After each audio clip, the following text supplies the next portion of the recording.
Welcome to Chillin' 101. We hope this video helps. You start by confirming the basics. Verify your age and link a phone number so Roblox can enable voice access. Once done, open Roblox settings and turn on voice chat permissions in privacy, then allow the app to access your microphone. Make sure your operating system or mobile device shows the mic as connected and not muted.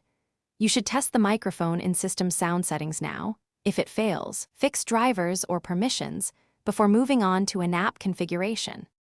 Now configure audio inside Roblox. Choose the correct input and output devices and set comfortable volumes so you avoid clipping or whispering. Then join a game or experience that advertises voice enabled. Voice won't appear in experiences without it. Once in, select open mic or push to talk depending on your environment. Open mic is immediate. Push to talk reduces background noise.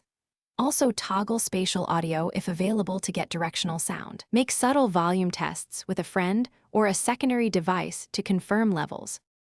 To finalize, restart the Roblox app and your device, then rejoin the same experience. This often resolves lingering permission or network handshakes. If voice still fails, inspect your firewall, antivirus, and router NAT settings.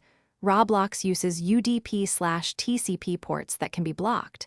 Switching networks or enabling UPnP may help. Make a quick isolation test by trying voice on a different device or the web client to determine if the problem is located.